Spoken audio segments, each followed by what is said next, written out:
brought it back. Wow, Wendy Kopp. One more round of congratulations for Wendy. She's amazing. She is truly amazing. Our next guest, wow, I think if you click, oh, there we go. There it is, it's right here. I don't know if many of you know this, but I grew up in LA in the 70s and 80s. It's hard to believe because I know I look so young. And I cannot tell you the number of kids I knew who had a jersey with this guy's name on it. He is a 6-time NBA champion and the league's only 6-time MVP. So many of us from Arizona State University grew up and continue to be Phoenix Suns fans.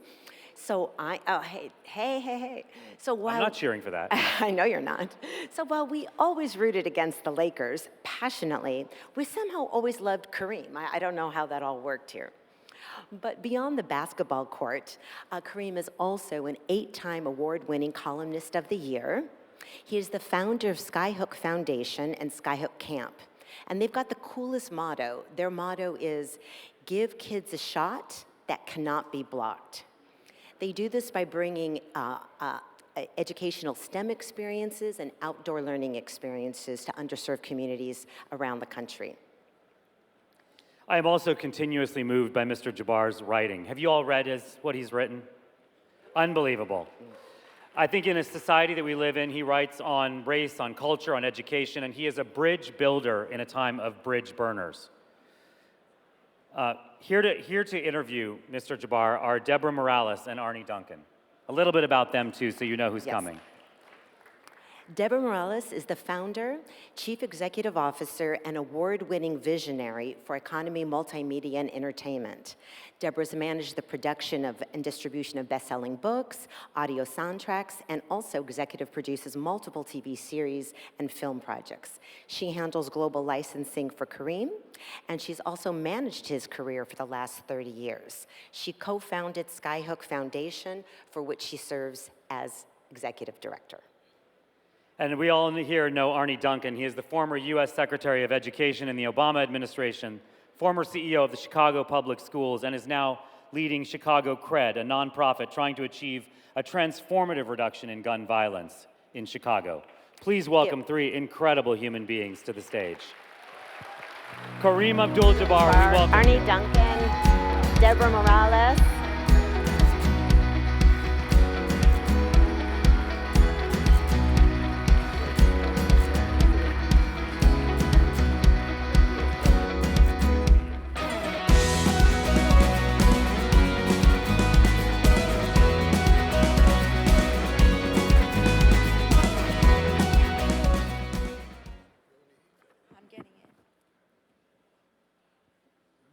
Good evening. This is a gorgeous night, and just honestly, I'm a little awestruck here. And to have a chance to spend some time with a living legend is just absolutely remarkable, and look forward to having a great conversation with you.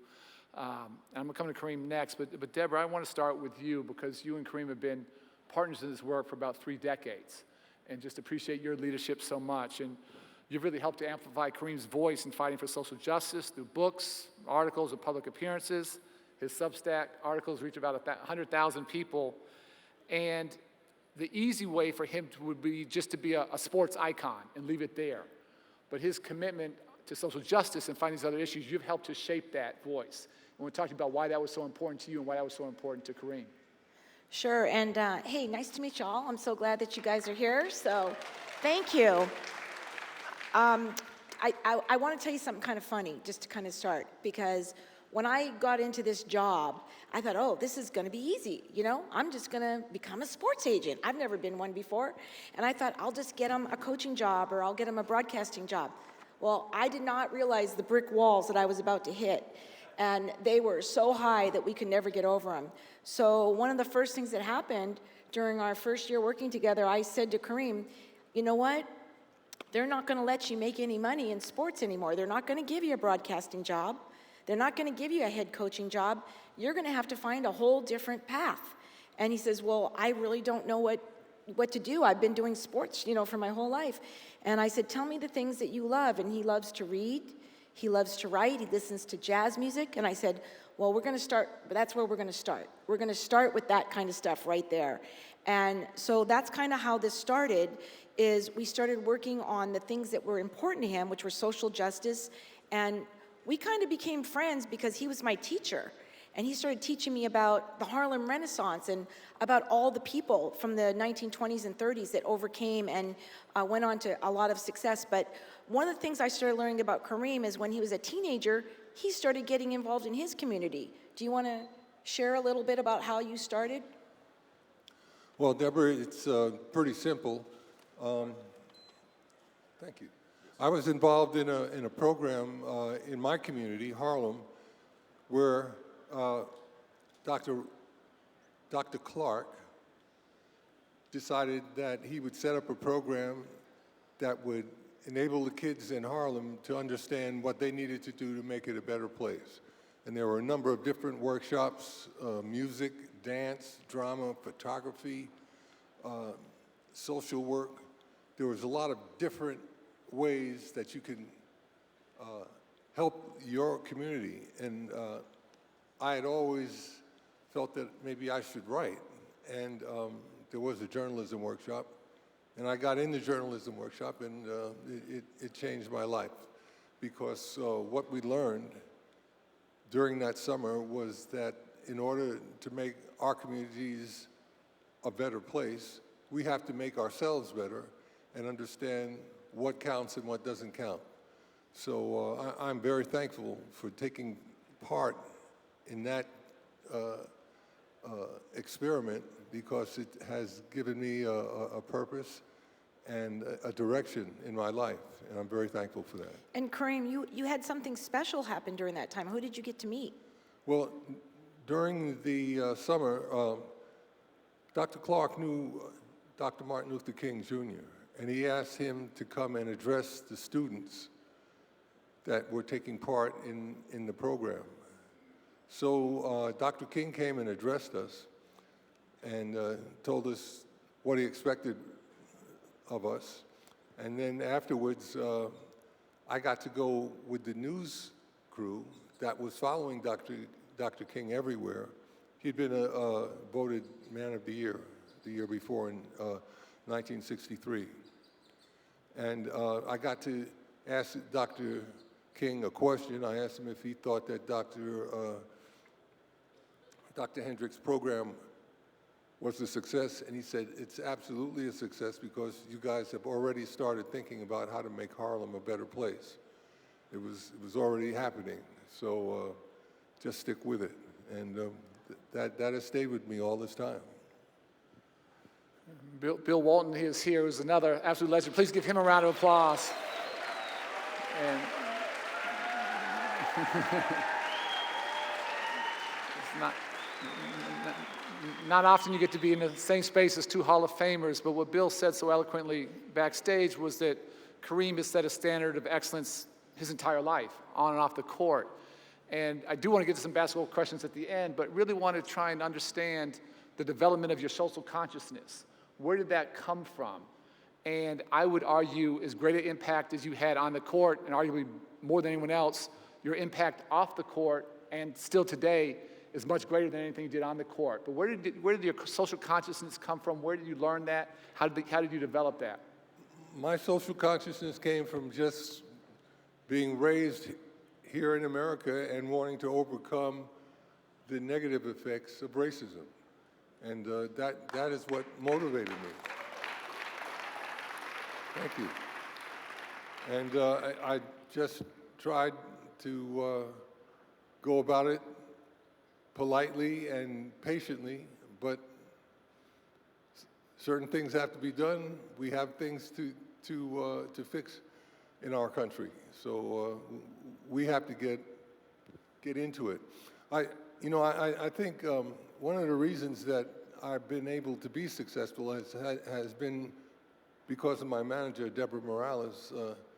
She helped me figure out ways to help kids and young people at this time in my life. You know, when I was in high school, it was one thing, and things change, things evolve. And I think her efforts have enabled my efforts to be successful.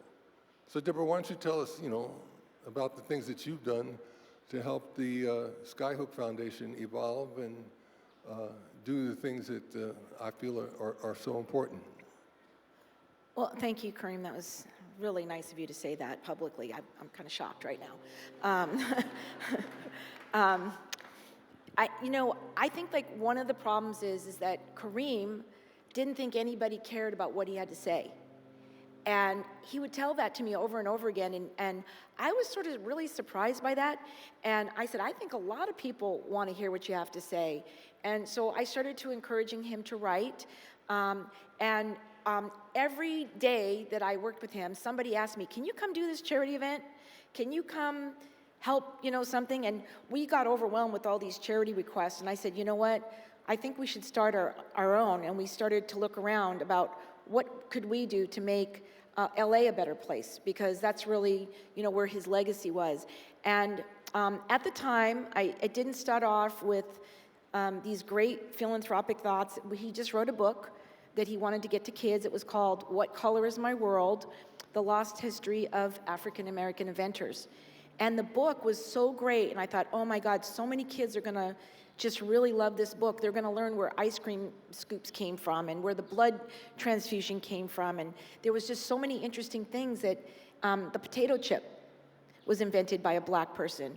And Kareem just knew all these odd facts. And so we got the book published, and I started thinking to myself, how can we amplify this? How can we, and I realized at the time STEM was really coming onto the picture, science, technology, engineering, and math. And so I started looking at a bunch of charities that offered STEM opportunities, and we interviewed, I don't know, probably 30 different ones, and we finally partnered with the LA Unified School District that had the oldest outdoor environmental camp in the nation. And they were really under the radar, really underfunded, but they were working with all of the kids at LAUSD, and they were bringing them to camp. And so what I suggested is that we start up Camp Skyhook, and Kareem, because what he wants to do is he wants to give kids a shot that can't be blocked. Thank you, Deborah. Folks might not know, Kareem has written, I think, 16 books, which is sort of extraordinary. He's speaking to a lot of educators here. You talked about What Color Is My World. Another one I just want to highlight was Brothers in Arms. And you talked about a black tank battalion, the 761st in World War II. If you can give folks a little bit of that history that they may not know. Well, the 761st Tank Battalion was composed of guys that weren't going to be allowed to fight in World War II because of the color of their skin. And there was a colonel that decided that he would train them and that they would be the best tankers in the Army. And they just kept working at it and learning what they were doing. And they finally got their shot in 1944 after our tank corps got torn up by the Germans in their initial encounters with the Germans. 761st Tank Battalion came over and was involved in the SAR campaign, and then pivoted and went down to the Battle of the Bulge and helped make sure that the Battle of the Bulge was not a successful effort by the Germans. And it turned the Germans around, and it really caused the beginning of the end of World War II. And my dad knew one of the gentlemen that was in that battalion because he was a police officer, and this friend of his, Leonard Smith, had been in the 761st Tank Battalion. But my dad had no idea as to what they had achieved in the war.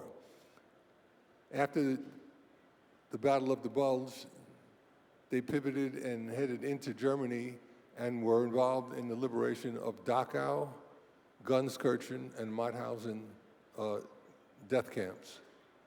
They finally met the Russians in Steyr, Austria, in May, I think, May of 1945, and that was the end of their war. But General Patton thought the most of them, and he was instrumental in seeing to it that they got recognized, and I'm very happy that that happened. You know, Arne, thank you. I'm so glad you just, brought this book up, this important book that Kareem wrote, because right now, education is under attack by conservatives across the country.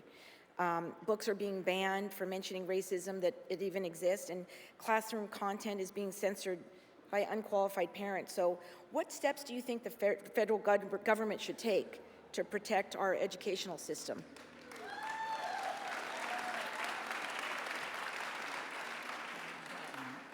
Without getting too political here, I just encourage everyone here to vote. And I'm always honest, and I just think this is not about this party versus that party. It's really about democracy versus autocratic leadership. And in a democracy, we can debate ideas, but we're not scared of ideas. We're not scared of books.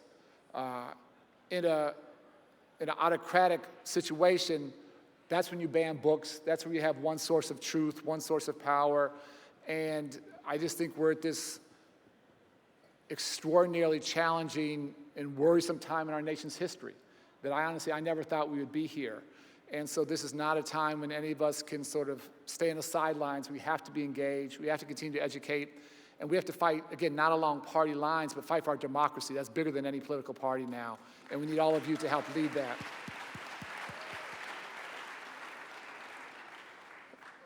I'm trying to bring up some things that folks may not be aware of. In Kareem, the 1968 Olympics, Mexico City, you were invited, and you chose not to go. Again, just sort of, again, going back to Bill's sort of standard of excellence and having a set of principles that you never veer from, you never deviate from. Why did you decide to not participate in the 68 Olympics? Well, I couldn't go to the 1968 Olympics because of just the activities and things that had been done by the director of the U.S. Olympic, I forget what they call it. Olympic Committee. The Olympic Committee, thank you. And his name was Avery Brundage. And Avery Brundage was the individual who told the Jewish athletes that competed for America that they couldn't compete in the 1936 Olympics because they were Jewish, and that would offend Mr. Hitler. And that anybody that would do something like that is someone that I did not want to have anything to do with, and that was really the main reason why I didn't want to have anything to do with the 1968 Olympics.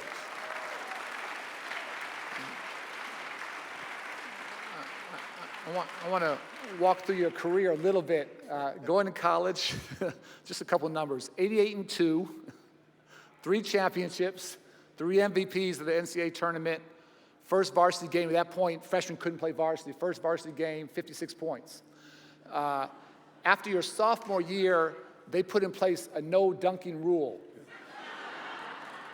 How did it feel to have the game of basketball change because you were too good?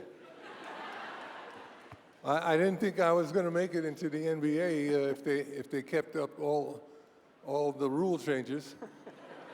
But fortunately, they didn't use that method to withhold me from going into the NBA, and I was very happy about that.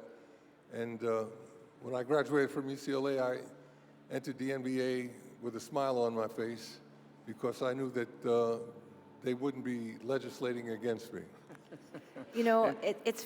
I have to bring this up, right now, because I'm pretty sure everybody knows LeBron just broke Kareem's record, his all-time scoring record.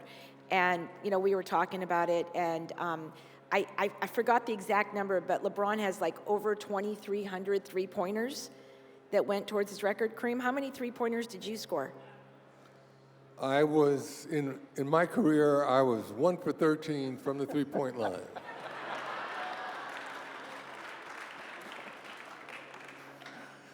let's go back to UCLA days, and you and Bill and so many played for arguably the greatest coach in the history of basketball. I believe so. And talk about not just the basketball lessons, but the life lessons you learned from Coach Wooden. Coach Wooden's life lessons were pretty simple. He wanted us to get our degrees and understand that we had to be, in order to be good teammates, we had to learn a few things. And those things were very much applied to being a good husband, being a good father, and being a good citizen. And he wanted us to continue to improve our goodness after we left UCLA. And it was wonderful to have someone with that type of moral foundation giving you advice, because the advice that he gave us has helped me stay out of trouble. The only thing that ever happened was Bill Walton elbowed me in the back of the head. Other than that, Come on. it was an easy trip to the NBA. Kareem, did Coach Wooden develop the pyramid of success while you and Bill were playing for him, or did it come later? Do you know how the pyramid of success came into form? I think Coach Wooden had worked on a pyramid of success long before Bill and I got into UCLA. I think while he was still coaching in the Midwest, he was working on it and trying to figure out the best way to teach the young men in his care. Coach Wooden wanted us to be of good moral nature and use that as a guide in our lives. And for so many of us, it has been successful. I've thought about Coach Wooden in that pyramid, and obviously extraordinary basketball coach, coaching 12 players at a time, but with that pyramid, he's touched millions around the globe. And again, I think like you, his success has been greater off the court than on the court. How much did the example he set for you, how much does that influence your life as you've gone through the different stages? Geez, it's influenced me throughout my life, especially once I became a parent, because being a parent is just a whole different type of responsibility that you have to really start thinking about some other people, the little people that are in your care, and making sure that they get a good foundation and a good direction in life from their parents. And that's you, the person that you see in the mirror every day.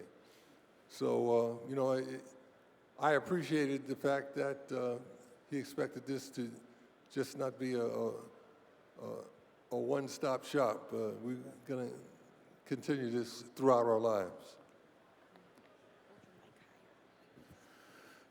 You've lived through so much, lived the civil rights movement as a teen, seen sort of the sweep of history. Where do you think we are as a country today? Well, as a country, we've been up and down. We've had progress, and we've had times when we've slid backwards.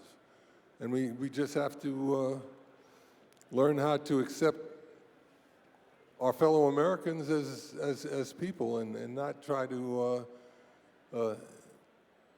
deal with them like they are less than.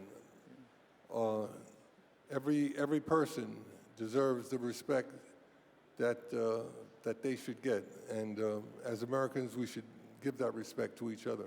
Yeah. And you talked earlier about being both patient and polite. That's both true. I would add a third P. You're also very pointed. You're very clear. And where people are bullying, where people are treating people poorly, you don't ever hesitate to call that out and address that. Why is that so important to you? Well, there's a statement that really sums all of that up. When decent people keep silent, evil is able to run rampant.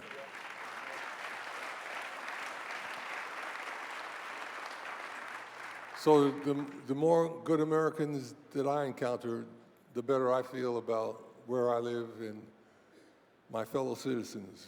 Because, no matter what you look like, where your ancestors came from. We're all here in America together and trying to make it work. And I think that's something that we should all devote a lot of attention to. And you know, Arne, Kareem and I couldn't be more different. You know, him being from Harlem, black, being Muslim, me being from Boston, white and Jewish. I mean, we had like zero in common. And I think like what he just said is really a thing that makes us stick together, because we like to say, like, make a friend that doesn't look like you. Because beautiful friendships and things happen, just like Bruce Lee and Kareem. That's just like one of the examples, but I'm sure we can think of many of them. That's such a great point. You've talked about, if you weren't a basketball player, being a history teacher. And I think you've absolutely been a history teacher. And I think one reason so many kids today are lost is they don't understand their history. And so what can we collectively do to teach that history, not just in black kids, but in all kids, to really understand the richness of the story of the Tank Battalion? That's probably not taught in any school in America. How do we better teach the history that's so critically important to you? Well, I think we all have to accept the fact that all of us, in our own way, contribute to what makes America so great. You know, Native Americans have contributed to that, white Americans, black Americans, Asian Americans. We've all contributed to what makes this country great. And as long as we have that attitude, and as long as we respect each other, we're going to continue to make this a great country.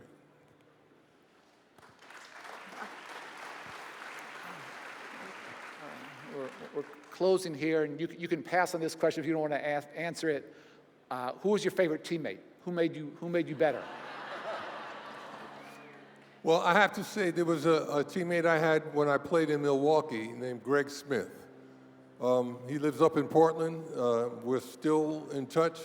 He's a wonderful teammate and a good friend. And I still talk to Greg.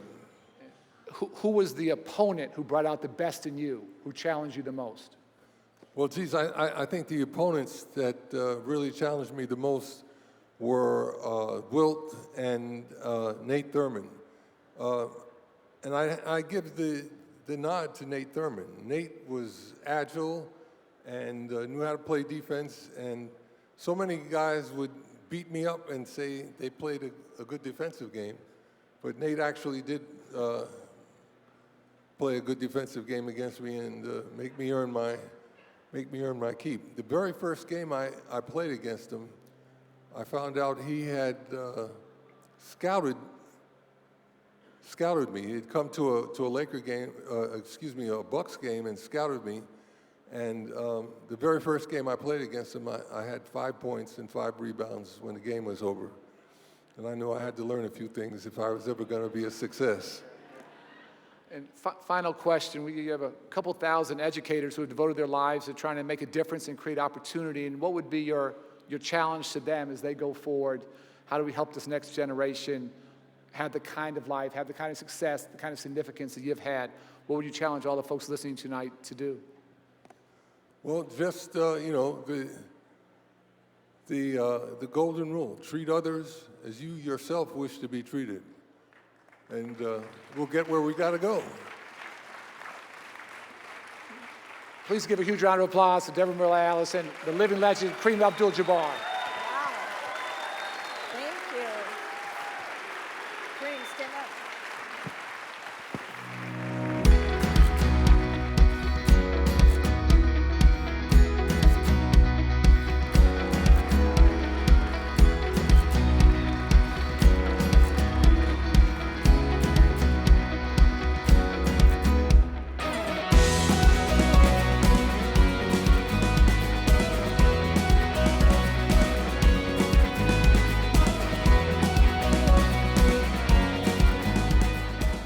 Minds were Wow. blown. That was amazing. Wow. I am so inspired. Julia, now we get to shift our lens into the focus on a future of education right now. This is the time where we need all of you to vote. Are you ready to vote? Are you ready for the cup? Yes. These are the finals of the GSV Cup. And this is not a spectator sport, people. Your vote can unlock hundreds of thousands of dollars for the winning companies. Right now, we get a chance to meet the final 3 contestants in the GSV Cup. Who's ready for the next contestant? All right, let's welcome Okay, him. everybody. Let's welcome founder Federico Bello to introduce his company, Luca.